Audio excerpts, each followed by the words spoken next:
So, looking at the East starters, I think we'll all be fine with that. Embiid, Siakam, Trae Young, Kemba, and Giannis. I guess the one hang-up was, well, Jimmy should be considered a guard or whatever. I would agree. I mean, in a perfect world, we just named the top 24 guys, and we don't really care about conference or position, but this is the way it is, so we just got to deal with it, I guess. Moving on to the second units. So when I did my kind of early all-star picks, my reserves were pretty much in line with the actual reserves, except I had Dinwiddie, who fell off like right after I mentioned him. Not like totally fell off, but he tapered off a little bit. Over, we can say, Middleton, and then I had Beal over, we can say, Tatum, or whichever combination of that you want to pick. The rest of the guys, Bam, Jimmy, Lowry, Sabonis, and Ben Simmons, I had all them in. I would have Kyle Lowry of the defending NBA champion Toronto Raptors, by the way. We're not going to forget that one.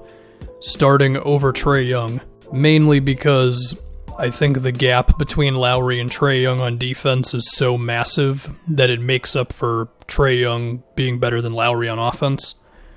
But even so, that's fine. Like, Trae Young as a starter, that's cool. I do want to talk about Tatum before we start getting to the snubs.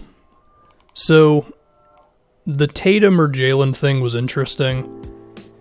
I'll be honest, I think Jalen has been better than Tatum this season, because he's just been so much more efficient. Defensively, Tatum has been better than Jalen this year, which I definitely did not see coming, but I just think Jalen has been more steady throughout the year. Yeah, he hasn't had maybe the highs that Tatum has had, but he certainly has not had the lows where Tatum will have a bad shooting night. And I mean, if you go down Tatum's game logs, there's more than a few bad efficiency games, and maybe that's just because he's missing layups, but to me, if you were dead set on getting a second Celtic in there, I would have gone with Jalen.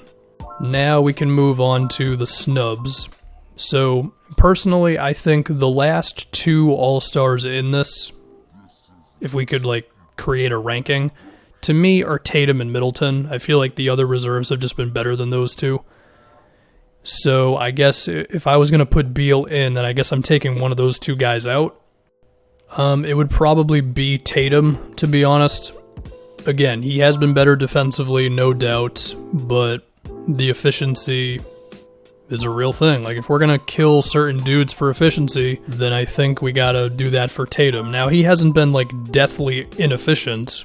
Like, a 54% true shooting is not horrible. And again, his defense has been pretty damn good this season, but it still matters, right? Now, another conversation is the whole, like, well, winning versus stats and all that. Personally, I just look at it like, who do I think has been better this season? And, yeah, obviously Tatum's got winning on his side as opposed to Beal, or as opposed to Zach LaVine. That's another guy in this. But I just think Beal has been better than Tatum this season. I think Beal, even with this cold stretch that he went on from three, he is, of course, scoring a lot more points, and he's way more efficient. His playmaking has taken real strides this season. Now, you could also pick Middleton as the guy out, but like with Middleton's kind of like Jalen to me, where he's just been really steady all season, 19 points a game, very efficient, brings it defensively every game.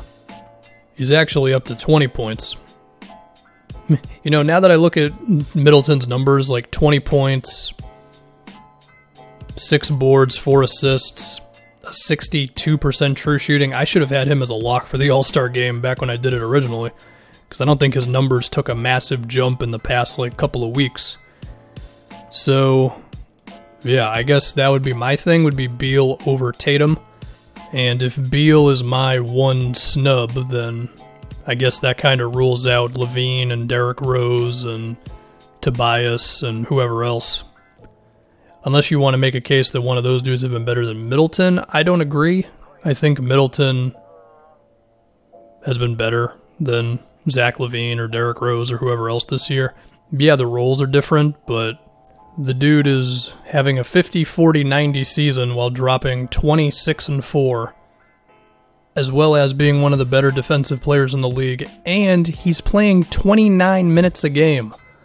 Imagine if he was playing like 34 or 35, so yeah, I feel fine with Middleton in there. I guess we can talk a little bit more about the potential hypocrisy of like Trae Young as a starter, Beal not in the game, whatever. And again, I'm coming from the angle of I think Beal should be in there over Tatum, so for whatever that's worth. I think my real answer is I don't know, to be honest. It's tough to find the rationale in that, unless Tatum was having a Middleton year where he was insanely efficient, but he hasn't been, right? I guess one case is maybe some voters believe Beal just wasn't having as great of a season as it appears he is. I mean, the advanced stats sure like Beal. His playmaking has gotten better, like I mentioned before. I don't know. Is it honestly just a matter of we're going to pick one guy because it's winning and then we're going to pick Trae Young because we like Trae Young? Like, I don't know. I don't have some answer for this one. Maybe the fan vote just made it impossible for Trae Young to not become a starter?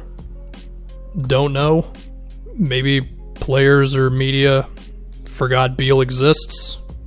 Maybe they believe the talent around Beal is good enough to where they should be winning more. Whereas with Trae Young, it's pretty rough, especially with Collins missing 25 games. He's been back for a little bit now, but that's all I got, really. As far as the case for Tatum over Beal, I mean, the only thing I could think of is simply Tatum's team is winning. Because, to me, Beal's just been better this season than Tatum. And I don't think Tatum is the sole reason the Celtics have been winning. I mean, he is a plus-minus god, but does it put him over Beal to me? I don't think so. I don't know. That was a bad attempt at me to try to rationalize why Beal is not on this team. It's not even like it's a matter of games played. Beal's played 40. It's more than enough, so don't know. I would have had Beal in there.